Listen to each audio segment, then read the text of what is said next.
What's going on, everybody? Welcome back to the Hardworking Happy Hour. I'm Sean. And I'm Catherine, and as always, we'll be breaking down all things trades, entrepreneurship, and turning your creativity into a passion career. All right, Sean, you ready to start? Oh, have I never been ready? I mean, have I ever been more ready? Of course I'm ready to start. Let's get this started. Get this show on the road. Happy Friday. Get it started, yeah. It is Friday. It is Friday. Thank you for that matter-of-fact statement of the day. Today is Friday, and we are here, and we're here to bring you a little bit of good cheer and some knowledge. Not knowledge. Knowledge is not the right word. We're just here to talk and hang out with you. What were we calling it? Remember we thought of a word? For what? God, what was it? For what we do? Oh, this is going to bother me now. Like for when we present theories that we're just thinking about. Like, we're just presenting topics. We're not presenting knowledge. We're presenting topics for you to think about. Do you remember? I don't. I know. I remember. You know what I'm talking about?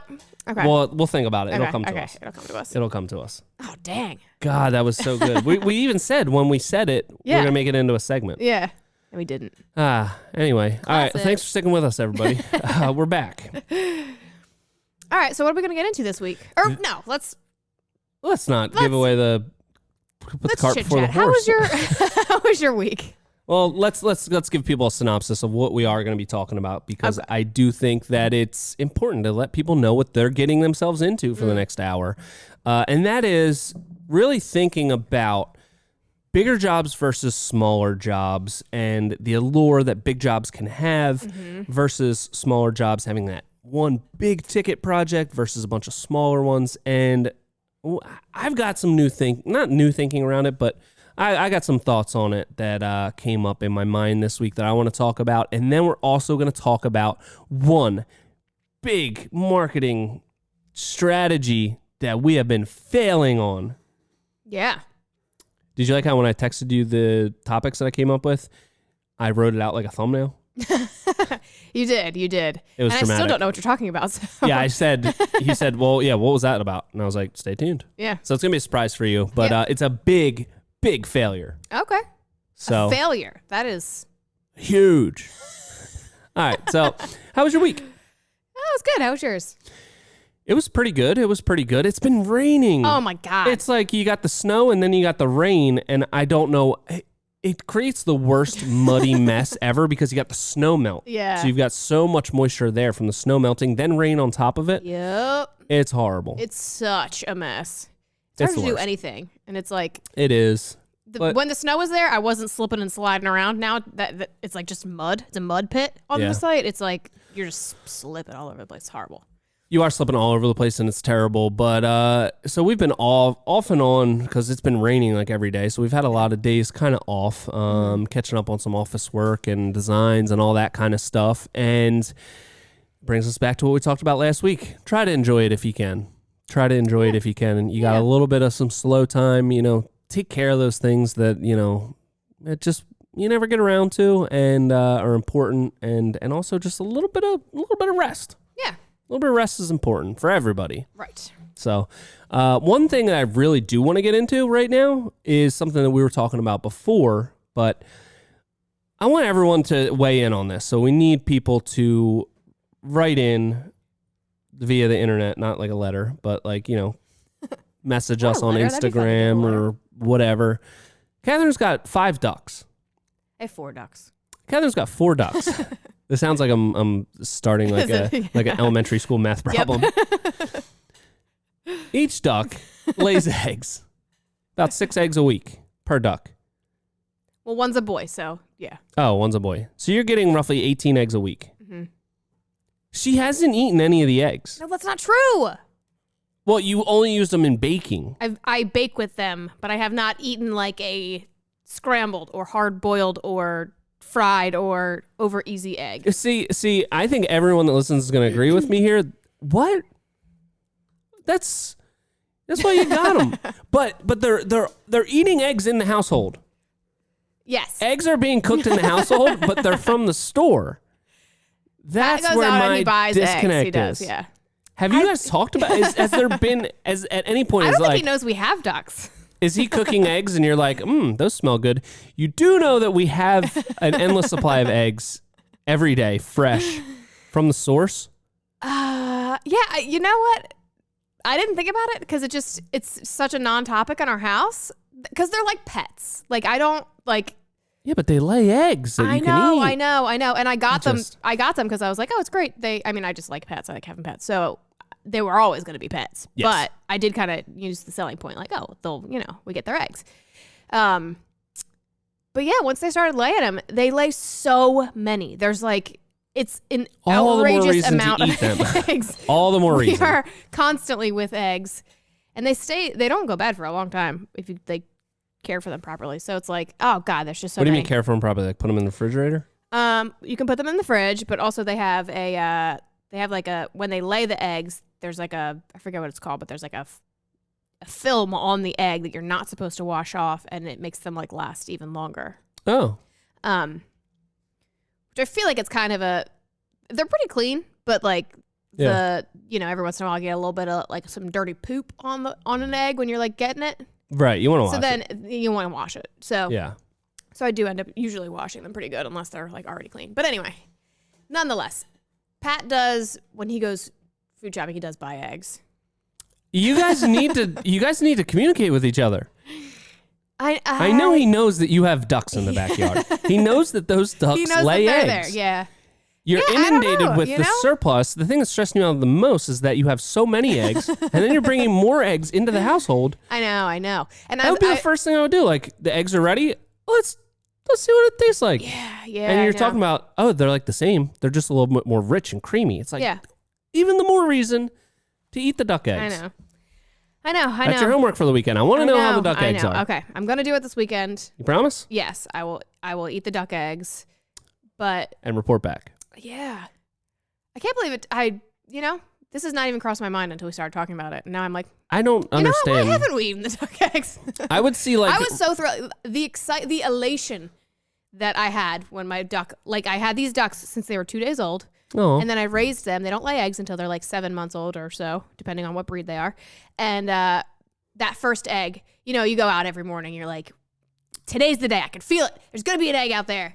And you wait. And then you get one. And it's like, oh my gosh, it's so exciting. And at first they're figuring it out. They're laying them all over the place. You got to go on an Easter egg hunt to find where they lay the eggs. Okay. So it was always a fun little adventure. So that level of excitement that I had for those days where I was like so excited about those duck eggs, completely gone. Now I'm like, oh jeez, I gotta go get these duck eggs. There's so many of them. What am I gonna do with them? Can't you just leave them out there? I'm not even eating them. If you don't want them, like for birds. No. Birds won't eat eggs. Like regular birds wouldn't, and the birds that potentially would, like a hawk or something, that's like also a predator. And like raccoons and possums and stuff, they'll eat the eggs, but you don't want them. You don't want to attract them. True. Okay, good point. All right, well, but also now they're laying them in the coop, so it's like, oh, nice. They're not all over the yard. So did you have to train them to do that? No, they just started doing it on their own. Oh, good ducks. Yeah. All right. Well, it's really been grinding my gears when I heard about that. So I want a report on how they taste. And after you've eaten what version should I do?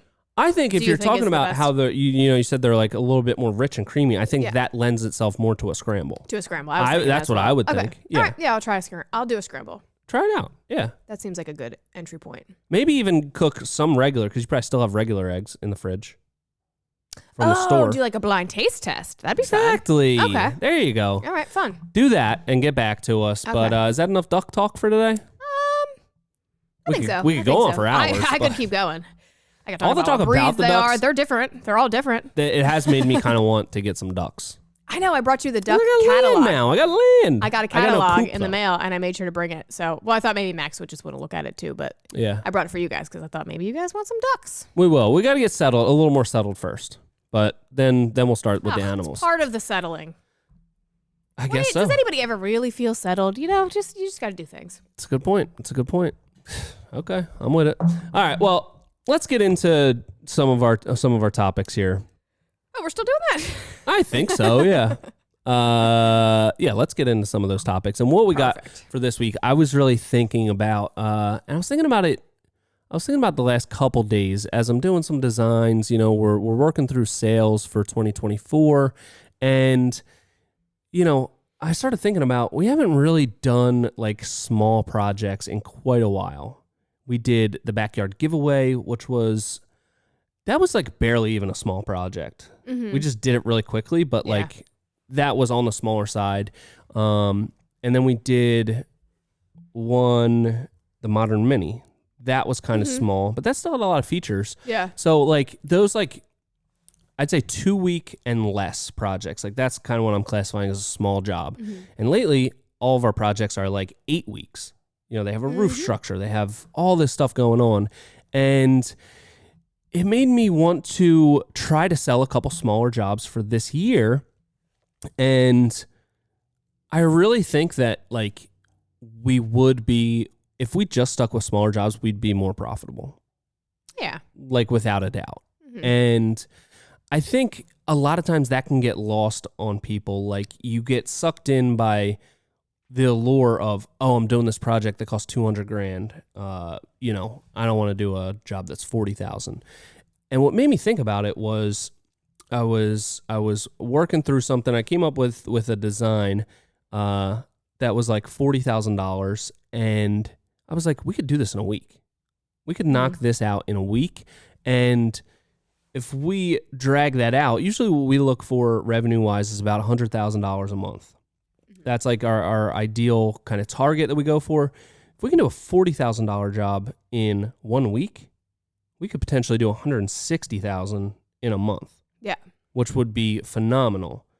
And the other thing about that is like there's less moving parts to it. So even if you go over, say you schedule 5 days for it, say you get to 6, maybe 7 on some of those, it's not throwing you off like that much, where one big project, a couple little miscalculations or oversights can push you out weeks. Yeah. So I think it's something that I want to put out there, that we're going to take on a couple smaller jobs this year. Yeah. Because they're also fun to like, you know, transform a backyard in 1 week. Yeah. It definitely is. And there's no better satisfaction than like finishing a job and leaving. Like that day is so rewarding. And I feel like when you do those, more like of those days, yeah. when we do these long projects, by the end we're just like, oh God, we gotta get out of here. Yeah. So if you do those and you have more of those good days, that is quite nice. The only thing that ever worries me about those small jobs is like right now we're waiting on a countertop, and I hate, you know, when we're like, okay, we're wrapped up on this job. It only took us 5 days, but now we have to wait for a countertop. We're going to go start something else. And then like they bleed together more. That's like the bleed period is a little bit. Yeah. It like, you know, you go in with the best of intentions and you're like, we're going to get done in 5 days. But then it like still kind of, you know, lingers a little because there's uncontrollables no matter what. So. Yeah, I think especially with those smaller projects, you have to eliminate some of those variables, like where you're bringing in subs or things like that you have less control over. The biggest thing to contend with on those smaller projects is inspections, because like that's true. You don't have that much like to do there. So like the day that you schedule your framing inspection for is really important, because like if you go there day one, you got your helical piles installed, you start framing, like you need the day that framing inspection is really important, because it could really hold you up. On a bigger project, it's like we got a bunch of other stuff to do. You know, we can stay very busy even if we have to wait like 2 or 3 days for this framing inspection. So that's the one thing that you really need to be conscious of, and like make sure that you're scheduling these things out in advance and planning it, because that can be like a big bind on a small project. Definitely. What are some other positives on a small project?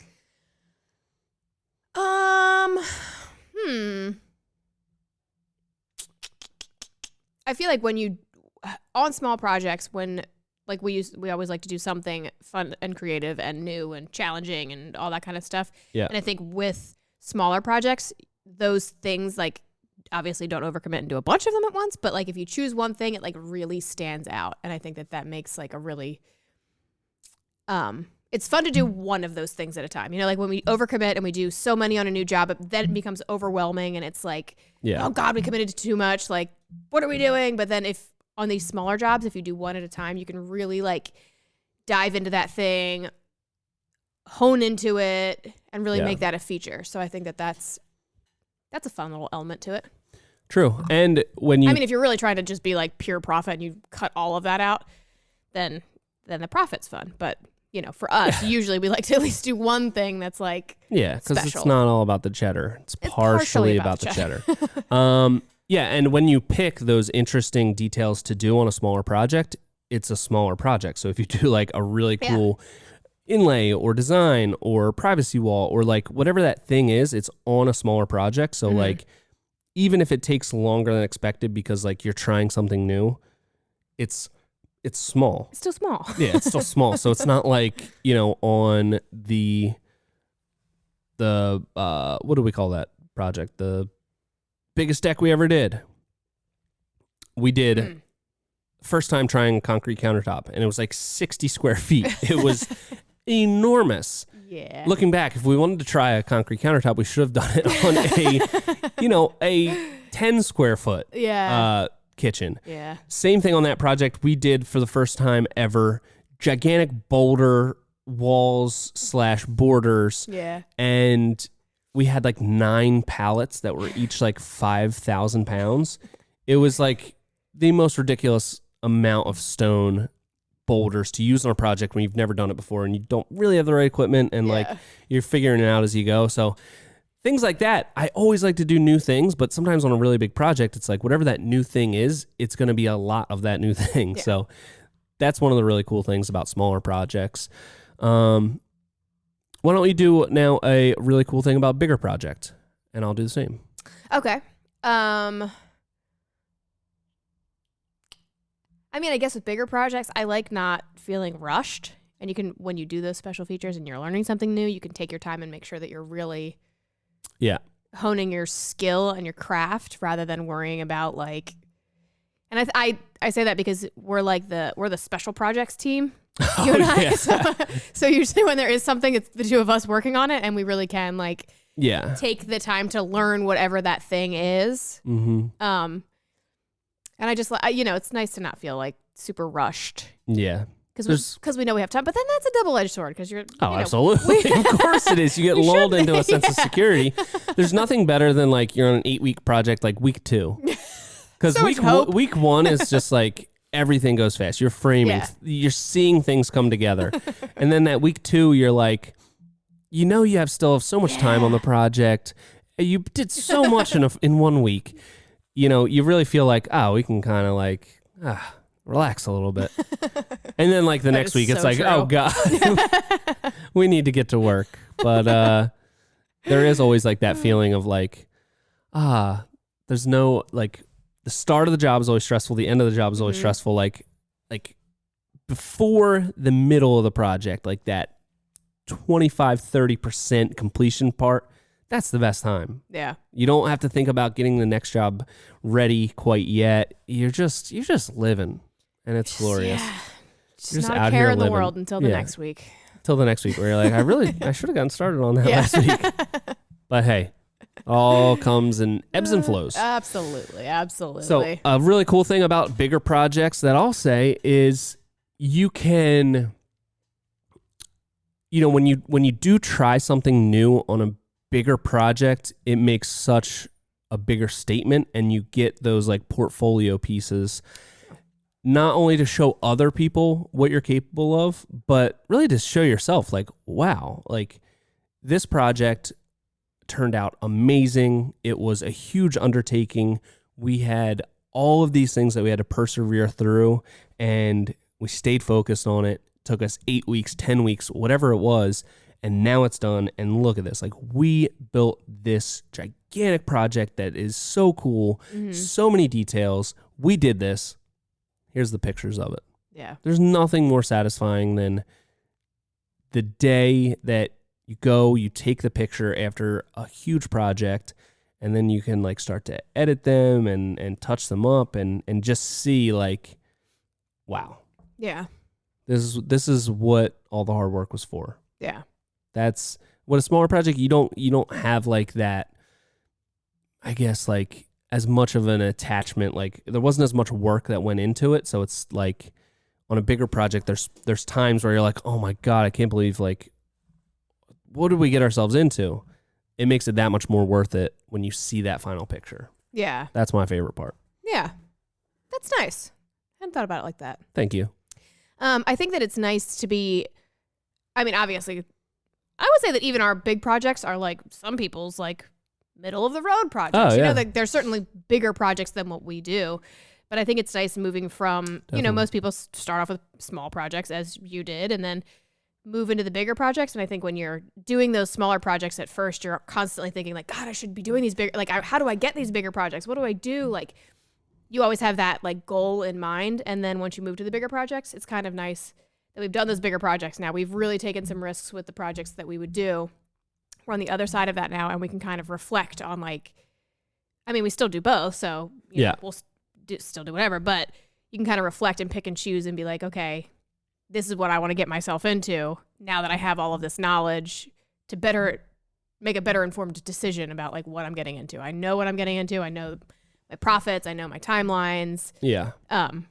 It's kind of nice being on that side to be able to be like, okay, maybe we should go back to a couple smaller projects. Yeah. You know what I mean? I do know what you mean. And you know what? I'd say something to think about. It's definitely something to think about. But yeah, there's this allure of these big projects. Like it's cool to be like, oh, I'm doing a $200,000 project or a $300,000 project. And that is cool, like in a certain sense. Like it's cool to work your way up to that. Because when I first started, like I remember the first like job that I got that wasn't like landscaping was building a fence for somebody. And it was actually Sarah's parents' neighbor. And it was $6,000 was the price for this PVC picket fence. And I remember they gave me a check for $3,000 before I'd even started. And I was like, this is insane. This is absolutely insane. I've never seen this much money in my whole life. And now to be doing some projects that are like well beyond $200,000, like in just like 8 years, I guess, like it's still pretty crazy. And there is that allure of the bigger project. And I think everybody that starts out with smaller projects thinks they want to get to that point. Yeah. And it's cool to be able to do that.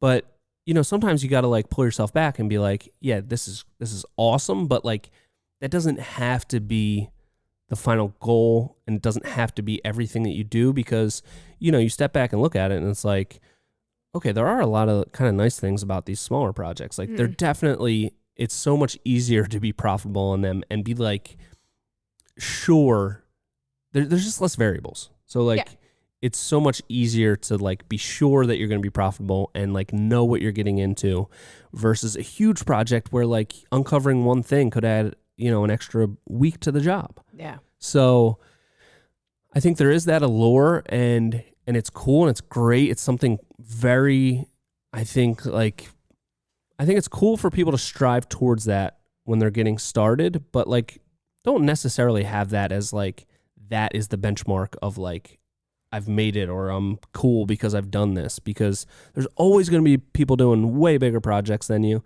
And sometimes you'll find like I like doing these smaller projects better. Like it's just more fun, it's more manageable. You know, I get to see that finished picture quicker. I get to see the transformation. And so I think that's what I want to do this year. Mix in a couple of those because I still love the big projects. I love All right, the let big me ask projects. you this. Yes, please. Let's say tomorrow a client approaches us. Yes. Their budget is $800,000. They have a home that looks like a Frank Lloyd Wright house. It's a gorgeous home. It's an $800,000 project. They want everything. They want a lazy river through it. They want just a multi-tiered deck with a multi-tiered patio, everything. Everything is fancy and they've got the budget to do everything. You spec it out, you think it's going to take like 6 months. Would you take that job knowing that it's going to be a portfolio builder, or would you pass on it? Yes. You would? Yeah, definitely. Like, I mean, okay. You know, yeah, because that's like something that like doesn't come around that often. $800,000 project, somebody that's like really knows what you do and is like, I know that you could do something crazy for $800,000. Here's the checkbook. I'd have to really, really be careful that planning out an $800,000 project, estimating 6 months, that it doesn't end up taking a year or more, because it easily could. Because the other thing is you don't have like a point of reference of like, you've never done a project that big, so it's Right. hard to know. It's hard to know how long it's going to take. So a lot of it's kind of a guess, but yeah, I mean, if, you know, somebody was like, yeah, I want to spend $800,000, you can kind of do whatever you want, run with it. Yeah, definitely. Okay. But I'm not going to sit here and say that would be more profitable than doing 20, 50, wait, how many? 16 $50,000 jobs. That math works out, right? 16 times 50 is 800,000, yeah. Yeah, but in 6 months, there's more than 16 weeks. But I was basing that on $40,000 project. Whatever it is. Whatever. Yeah, that's my point. We could get those done quicker. We could do those in 4 months versus 6 months. Okay. I don't know. Whatever. You get what I'm saying. You get what I'm saying. Right. But yeah, that would be a crazy opportunity because like at the end of the day, I want to do what is going to like produce the coolest thing. Yeah. And we haven't gotten the opportunity to do an $800,000 project. That would be sick. That would be sick. Yeah. God, but being on a job for 6 months would be It'd be horrible. Yeah. That would be torture. But at least you'd have like that lull during the whole entire like 2 month. Like the second month, you'd be like, we still got 5 months to go. Look how much we already got done. Let's take it early today. But I think that would be cool. We'd have to hire in we'd have to get some hired guns in there, you know, bring in some more helpers. You think? Probably, yeah. Otherwise, everyone would probably quit. Maybe, yeah. It would definitely take longer than 6 months. Like whatever it was estimated, a project like that would go over because like I have a bad habit of, you know, when there's that much in the project, I'm like, it's just, I don't like the final profit has not ever been like the most live or die thing for me.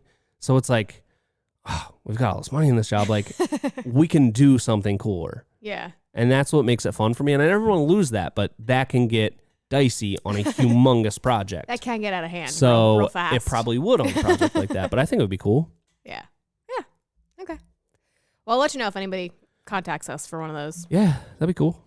All right. Well, do you have anything else you want to say about big and small jobs, or do you want to move on to our absolute failure in marketing?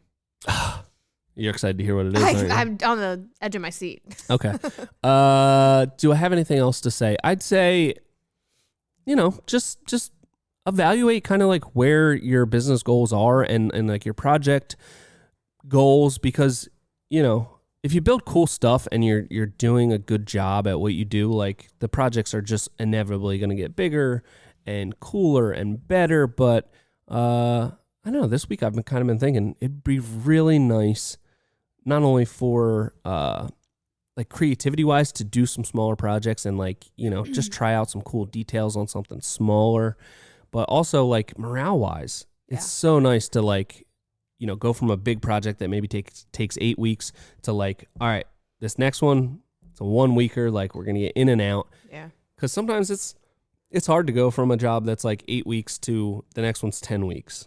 It can be like, oh man, that was like such a grind on that last one. Here we go again. Yeah. So I think that would be like the ideal way I would like to set things up, is like big project, smaller project, big project, smaller project.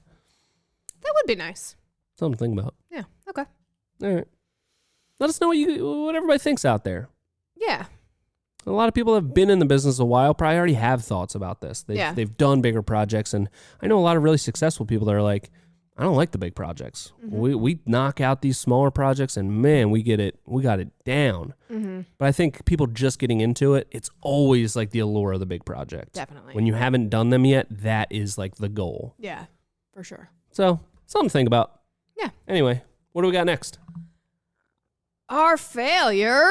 Our huge failure. What is it? Absolutely massive. Whoever's in charge of our internet presence should be ashamed. Oh, yeah, terrible.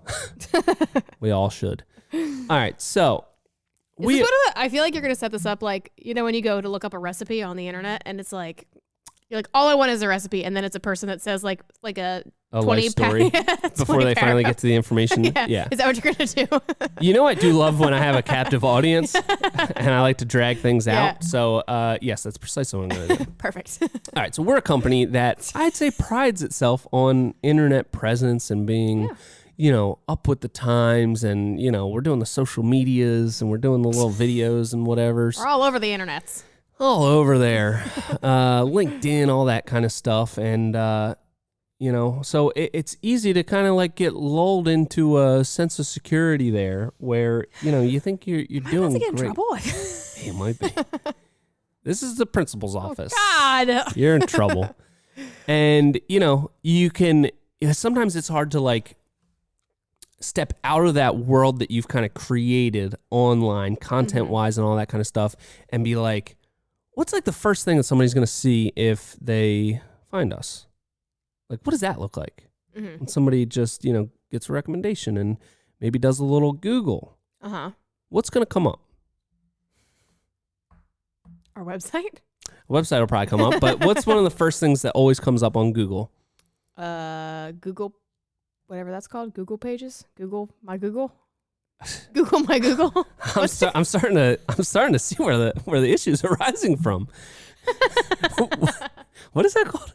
I think it's called Google My Business, or like something like that. Oh, you don't know either. What? You don't know either? No, it is. It's Google. Oh.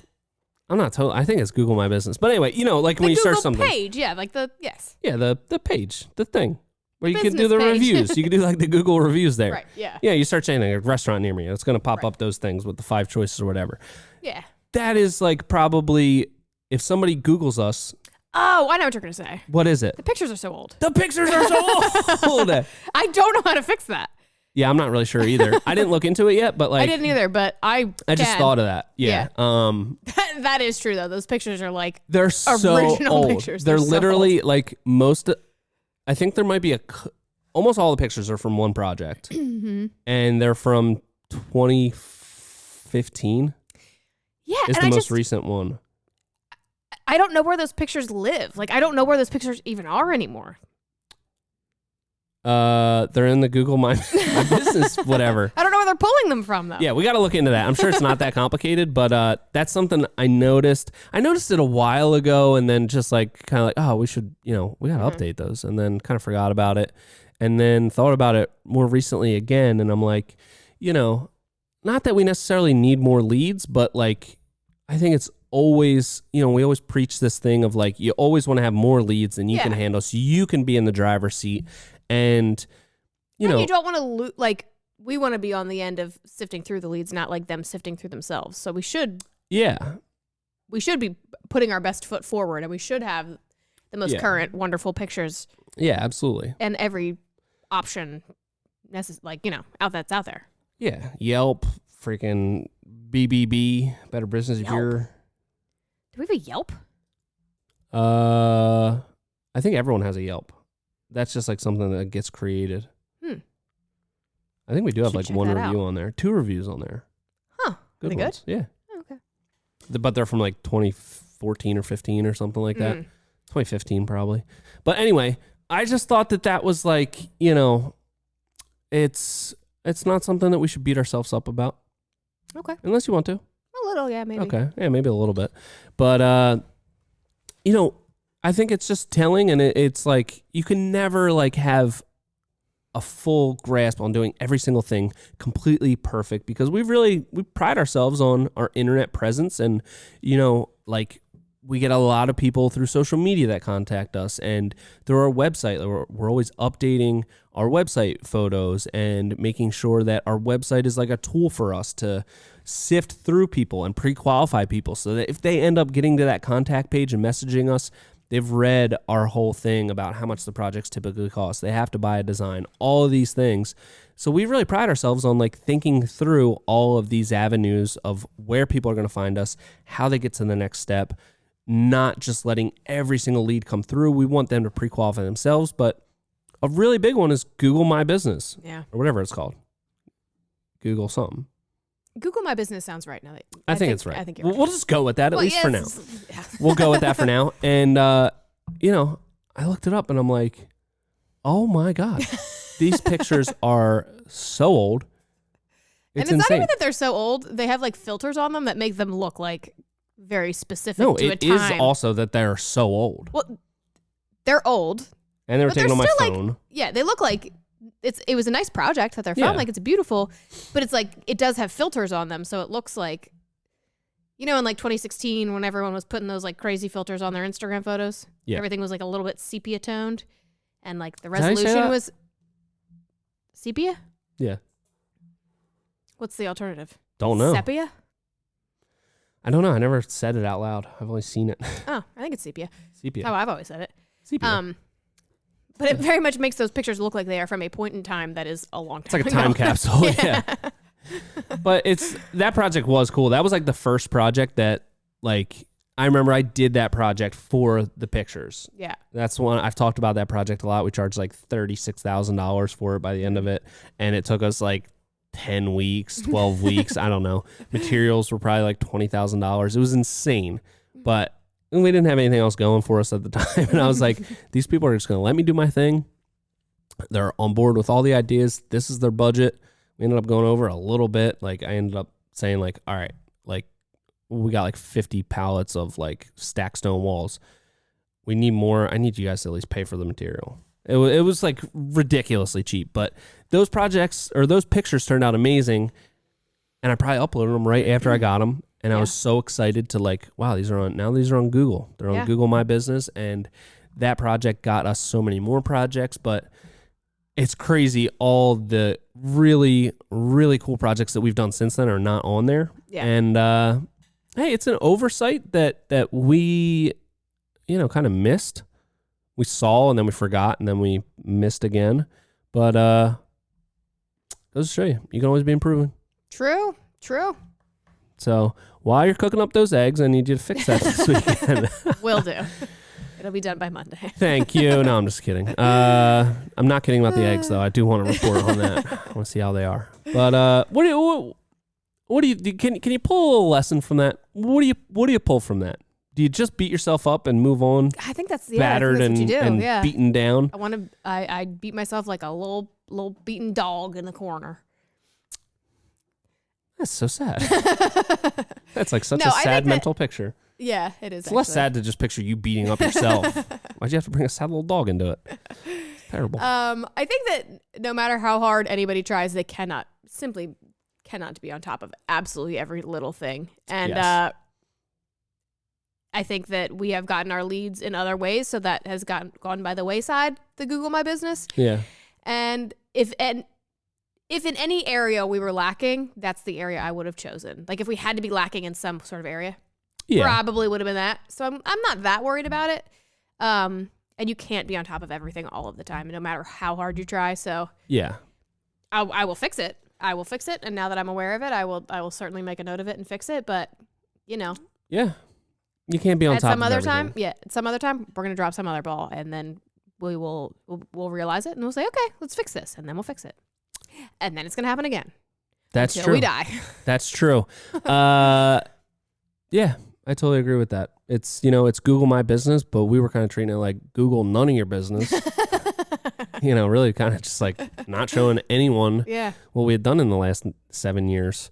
So something to think about. And what you were just talking about with, I think this will be a good segue into our next segment. That guy that, I forget what his name is, but he wears the Breathe Right strip all the time in the videos. He's like the new motivational guy or whatever. He's got the long hair. Alex. Oh, Hermosy? Yeah, I don't something know. like that. Something, you know what I'm talking about. Yes. He's got that. He's always wearing a baseball. He's always wearing a hat kind of like this, but he's got the long hair. He's always wearing the Breathe Right strip. Did notice the Breathe Right strip, but yeah. How? How? I'm not a consumer of his content, but continue. Okay. It's just, on one hand, so I saw this video. He's got like zillions of videos where he's just, they're all kind of, I don't want to say they're all same. I don't want to belittle what he's doing because he's very successful. But, he's just the new like macho, like hustle culture, like gotta grind out, be a man and like, do all this stuff, strive for excellence. And he said, starting a business is like getting kicked in the nuts and then getting kicked in the nuts again. and again, and again. And it was something like that. And he just kept saying it. I'm like, I get what he's trying to say. Like, Yeah. I get that. And like, I say that too. Like, you're always going to run into problems and like, you're never going to have everything figured out. Once you think you have it figured out, something else is going to come up. But like, I feel like there's this like weird culture around business where it's like cool to make it sound like it's the most torturous thing in the world.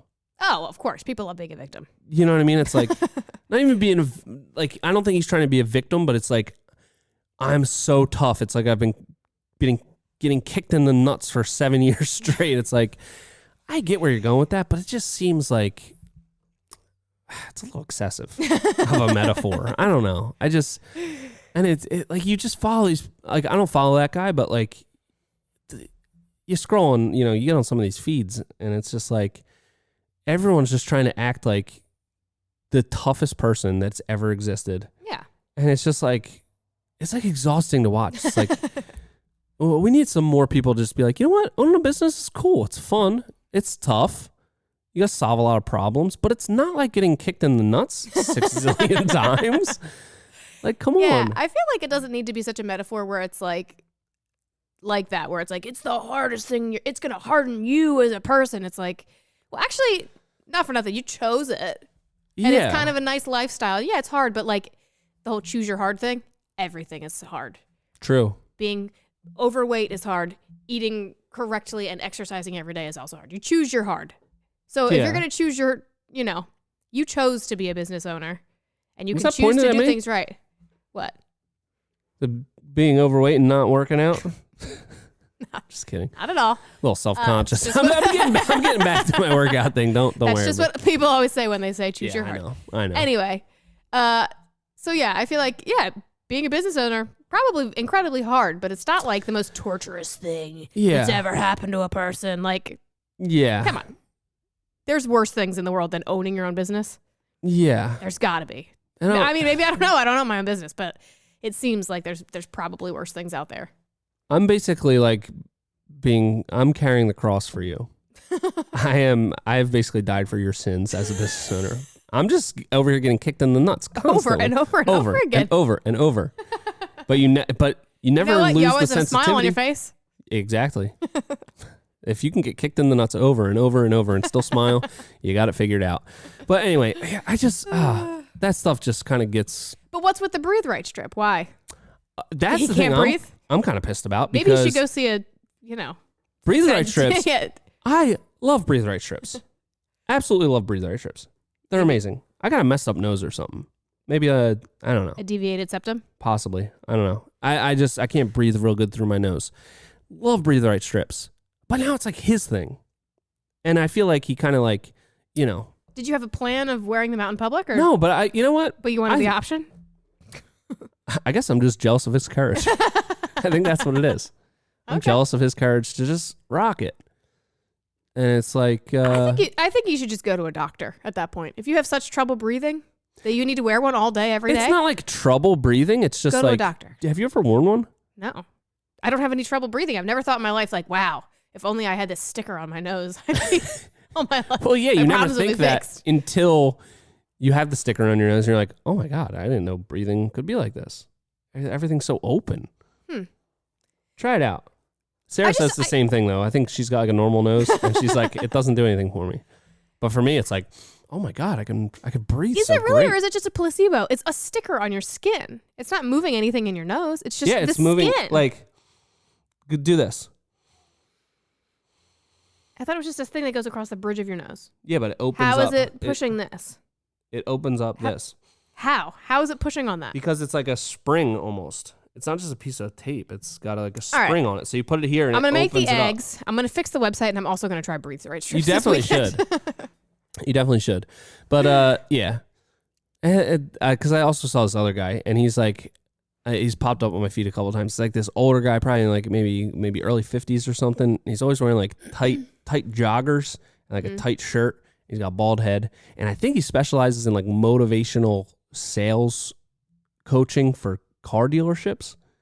because like Okay, niche. these like videos where he's like going into this like used car dealership, and it's obviously like this guy that's working there that just like doesn't have a care in the world, and like his boss hired this guy to come in and motivate his employee, and he's like, "How many cars did you sell last month? One? How do you go home feeling like a man? You got to be so ashamed of yourself." And he's just like, it's like so aggressively, like, I don't know. It's just like, I feel like you can get your point across by just like being like, hey, I think you'd be a little happier if, I'm going to give you some tools to really help you. Why does it always have to be like this whole like hyper alpha male thing, This is a great segue to the book we just read. It is, exactly. So, anyway, because I feel like the real alpha males, they don't need to say it. True. You feel it when they're there. That's what people say about me. So, anyway, the book we read, Extreme Ownership. Extreme Ownership. See, I said this was going to be a good segue. It was into perfect. Right? It was perfect. So, all right. So I have to take extreme. I have to take extreme ownership. I did not finish reading this book. Way to go. Way to use the lessons from the title. I planned on reading the last of it last night, and I had a bit of a family emergency, so I was not able to finish the book. However, I did not want to finish it anyway. Okay. This is not my type of book. I did not resonate at all with it. So the book is by Jocko Willink and Leif. Yeah. And they're Navy SEALs. Former Navy SEALs. And the whole book is about like leadership and what did they say? Duck and cover or whatever. Cover and move. And like they relate everything to the military, which I feel like that like really rigid militant leadership has a role in the military and then not really out in the real world. No, I don't know about that. So let me lay it out. The format of the book, okay, if you haven't read it, is it's like a war story. Yeah. The principle from that war story and the application to business. Yeah. So like each section is kind of segmented into those three parts and starts off with a war story about the war in Iraq and their experiences in there. And I think I know I see where you're going with that, and I see how you could feel that way, but I do think that there are a lot of corollaries between, like being a leader in the military versus being a leader wherever you are, whether it's like you're the leader of a Girl Scout troop or a Fortune 500 company. Yeah. No, a leader's a leader. And yeah, so I do think that, whatever that takeaway is from the war story, it's obviously like the most extreme example that you could have because it literally is life or death. Yeah. I feel like it like belittles what the Navy SEALs have done. Like if you take, like they are elite. What they do is like so out of the norm and so elite and so like just big and grandiose, and like what they're able to accomplish is absolutely amazing. And maybe this is a hot take, but like to dumb it down to use as like a metaphor for like somebody working in a corporate office just seems like so like belittling to me.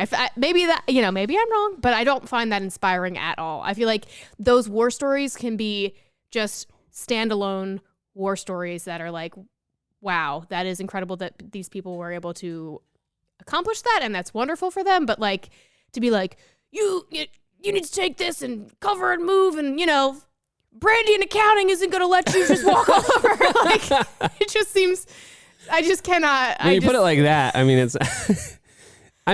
So the cover and move one, I think there were some I think that resonated with me more than others, and I don't think it's belittling to what they do, but the one thing that I like, the like whole like training like a Navy SEAL, and like there is like this culture of like, oh, like I don't know, like faking that, like these people are like training for life or death situations, like putting their lives on the line to go into war to do the most like insane, extreme, high demanding thing that you could possibly imagine. And then like going to like train with a Navy SEAL or like do this stuff to like almost play pretend to get some sort of like lesson out of it. That seems like almost like, I don't know, not belittling I feel like it doesn't have like the seriousness. I feel like it takes the seriousness out of what they are actually doing. Yeah. Like they are literally like, I don't know, you go into like a camp or whatever, or reading a Navy, like how to live like a Navy SEAL, like you can't. I think that like when it comes to that, you should just be like, they're Navy SEALs. I shouldn't try to be like a Navy SEAL, because if I want to try to do that, I'll go be a Navy SEAL and try to get through all the insane training. And like, I feel like it kind of trivializes it a little bit. Yeah. Like, and takes some like respect out of what they actually do a little bit. Yeah. So I think that with any of these books that we read, I think that every person finds motivation in different ways. And I think that there's definitely a subset of people that would read this book and find it like wildly inspirational, and this would motivate them. And that is wonderful. And everyone has different motivators, and you just got to find your motivator and pick it and go with it. But for me, this book is like cosplaying, like not too manly. It's just like they're, I think there's female women. Is there female women in the? I think there's female women in the military. No, I just this stuff like rubs me the wrong way, and I think it started off right in the beginning when they were talking about like between Vietnam and like 9/11, there was like no active combat, so they were basically saying like, oh, these people didn't even know anything because they weren't in active combat for so long. Like, what did they know? And then we finally came around and we learned everything. And like, it just felt so like macho. Like, what did they even know? They were in the military, but they didn't know as much as we know. And it just seemed so, I don't even know the word for it, because it's not like macho. I guess it's macho, but like, it's just not for me. It's not my cup of tea, but that's fine. But you still support our troops, right? Of course I support our troops. And let's get that out of the way. I would love for them to not have to be doing all the things that they do, but I think that it's, they do, like, the Navy SEALs accomplish amazing things, and you have to, like, go through these absolutely insane tests of strength and mental fortitude. Yeah. Yeah. And when I lived in Alabama, there was, like, a very strong military presence down there. Like, when I went to college, it was, like, very... You just knew a ton of people that were in the military, like choosing that as their career, blah, blah, blah. And it was always a very prideful thing. And it wasn't something you didn't brag about all the things you did. You did them because you wanted to help and you loved your country. And it wasn't about you. It was about bettering the whole. And I feel like books like this, like, take that away from those kinds of people that are like, I am doing this not because I want to, but because I want to make sure that this country is good and safe, and it's not about me, it's about the country and bettering us, and, not an army of one situation or whatever. And these books kind of take it into like some sort of like weird selfish realm that's braggadocious, and it just, maybe I'm just looking at it as like part of the whole of these like types of books. But I read David Goggins' books, and I was reading those while I was running, and I did find those, like, I liked those. Yeah. Well, he also doesn't really talk about, they're not like war stories. They're just like, it's just like, I feel like that's more like his personal journey, which is a little different, I guess. But yeah, same kind of genre, I suppose. Yeah, similar. I feel like you really put it in a different light for me when you're like, yeah, Brandy accounting, you got cover and move. Yeah, it just seems like a little. Brandy's not going to have your 6 if she doesn't know. But all right, a couple of things that I do really that I really liked from the book. I mean, first off, the war stories, they're fascinating. Yeah. Like, it's crazy to like thank God there's people like that like will put their lives on the line to like go somewhere and like, whatever your opinions of the wars are, whatever, like people, they're not choosing to necessarily go there, but they're they chose to enlist in the military and like fight for our country. And there's like some really bad people out there. I don't want to get too involved in, the politics of it or whatever, because I don't know. But like, I'm glad there's people that are this brave that are willing to do that, because I couldn't do that. Right. I'd be so scared. I'm not gonna try to front and be like, oh, I could do that. Like, no, that sounds horrifying. Like, it sounds so terrifying. Yeah. And so that part is like super interesting, and it's an exciting book from that perspective. I think there are a ton of really great leadership points in it. But they do lose me in some of those spots where it's like, so I was telling, I'm just imagining if he's here giving us like a leadership thing, and he's like, well, what did Ant do when you told him to do that? Oh yeah, well, it's because, he doesn't think that you got his six, or like when I was in the urban combat zone and we did this, we had a rocket launcher. I feel like that part I do kind of have a disconnect at some points, but some of the leadership points I think are great, and one of them is there's two types of leaders: effective and ineffective, and that's it. And I think you boil it down like that, and then it's like, and that kind of ties into the extreme ownership part of it. Like, you could look at yourself as a leader in a lot of different ways, but at the end of the day, it's, are you effective or ineffective? If you're ineffective, you need to recognize it, take extreme ownership of the things that you're doing wrong, no matter what anyone's perspective is or job position or title. Like, I think everyone's first reaction is always to look outside of themselves, to put the blame somewhere else. If it's a situational thing or a economic thing, or it's this person in HR is just a jerk, or whatever it is. Like, I think instinctually that's our first go-to, and you kind of have to like take yourself out of that purposefully and say, you know what, there are a lot of things that I did wrong here that I need to change, because in the end, I'm the leader, or I need to take ownership of this. Even if I'm not the highest in command, like, I still, I need to take ownership of this part of the blame. And that ultimately lends you to look at the things that you could do better, because that's what you can control. And a lot of times when you do that, you take extreme ownership of the things that you did wrong. It doesn't make people look at you in a lesser way. A lot of times it'll gain a lot of respect from those people. And you're like, I messed up. It was my fault. I should have done this. And it reminded me a lot of How to Win Friends and Influence People. When you come out and say, I'm owning this, like, that was my mistake, people are more likely to be like, no, like, hey, I had a part in this too. Yeah. Whereas if you're like, it was your fault, you're the reason we have those old pictures on Google My Business, you'd be like, well, hey, you might get defensive. Yeah. So I do. I love that point. Yeah. If I could, I'll say a nice thing, and I do really appreciate that sentiment of the extreme ownership part of it. Yeah.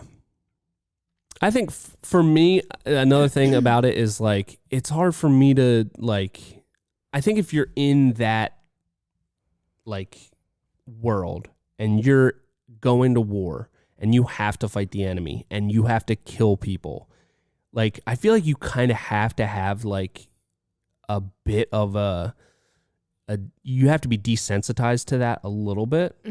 But like, that's hard for me to kind of wrap, like when they're like, yeah, and we pounded them and we brought the thunder, and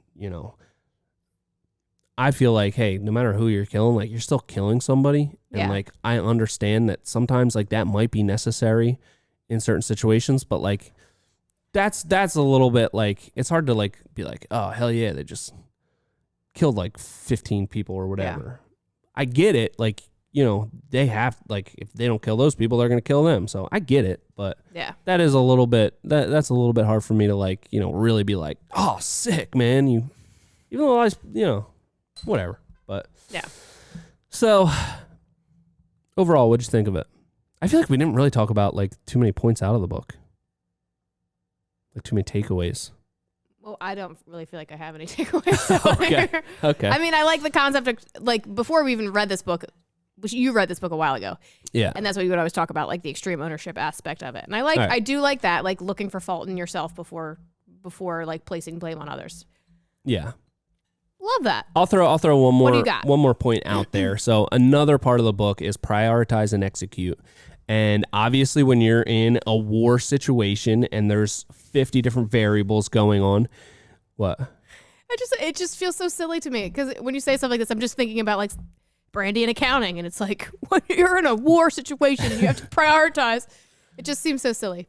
But well, I don't think it's like I don't think it's silly to prioritize, and know. like the two things can exist separately in my mind.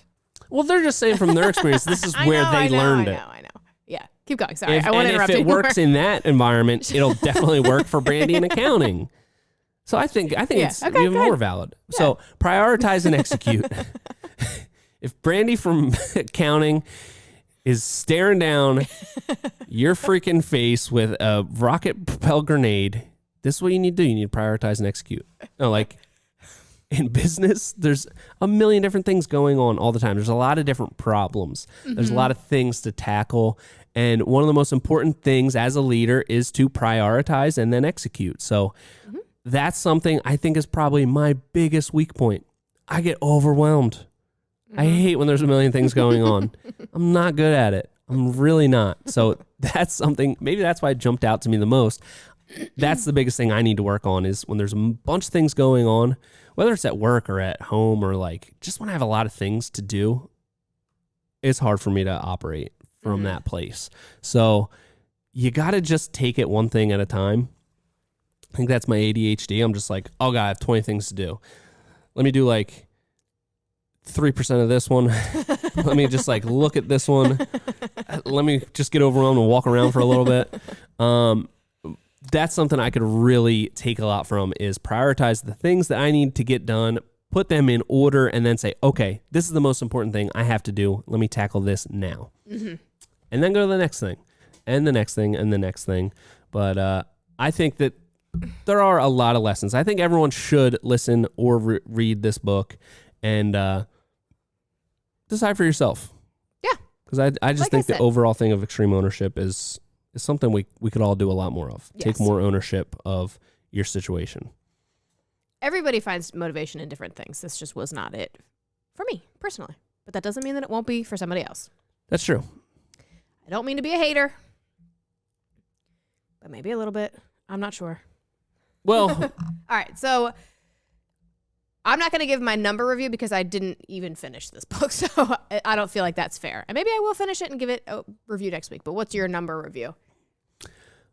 All right, I'm going to give it a... this is a tough one. I'm going to... See, this might surprise you after. I feel like this is surprising myself. I'm going to give it an 8.1. Okay.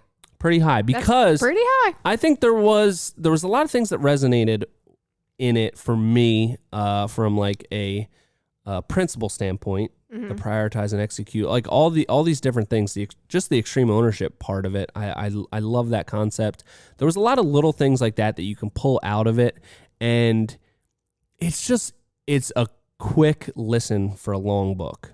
I think this is a better book to listen to because it's them telling the stories themselves, and it's not only like, just these principles and how you can apply them. It's like there's a story aspect to it, and it's fascinating. It's interesting to listen to like these war stories because this is real. It happened in our lifetime. It's like I know people that were in Iraq and Afghanistan fighting. So like to get a look into that, it's very fascinating. So from just like a book perspective, I think it was really super interesting. Went by really fast, and then in addition to that, you can pull out these applications that you can put in your own life. So I really like it. Yeah, I think your negativity on it really made me talk down on it. I liked it. Well, you're allowed to like it. I am. I have your permission. Yeah. All right, thank you. All right, well, what are we gonna have next week? Okay, so next week, let me pull it up because I already forgot the title. We're gonna listen to Be Useful by Arnold Schwarzenegger. Okay. That's awesome. I love that. And it's 6 hours on Audible, and it is narrated by Arnold himself. So that was the first question I asked. I feel like I couldn't I wouldn't be able to bring myself to listen to it if it wasn't narrated by him. Because I would just be trying to do that voice in my head the whole time. It would be distracting. That'd be horrible. But anyway, did you hear that he's got a new movie coming out soon? Oh, no, does he? He does, yeah. Him, Sylvester Stallone, and Jason Statham are doing a movie about the classic composers. Oh, powerhouses. Okay. Exactly. Okay. So Sylvester Stallone is going to be Beethoven. Jason Statham is going to be Mozart. And Arnold Schwarzenegger said, I'll be Bach. So. Good one. Thank you. Thank you. Do you want to tell your other composer joke as well? My other composer joke is, what is Beethoven's favorite fruit? Banana. It's a pretty good one, right? Good. Good. Good. All right, well, that's going to be our book for next week. And, hopefully, you guys either read along, give us some input on that egg situation. Really want to hear about that. Make sure you hit subscribe on this. Leave us a review, please, and all that good stuff. Once again, we love you. I love how that makes you feel uncomfortable every time I say it. It doesn't make me feel uncomfortable. It just makes me laugh. It just seems like Well, we do. You're so sincere. Like, I am. We love you. Guys, we love you. Do you know the amount of rambling that we just did? Anyone that's still listening to this at this point got a special place in my heart. So True. Very true. Till next time, this has been the Hardworking Happy Hour. See you next week.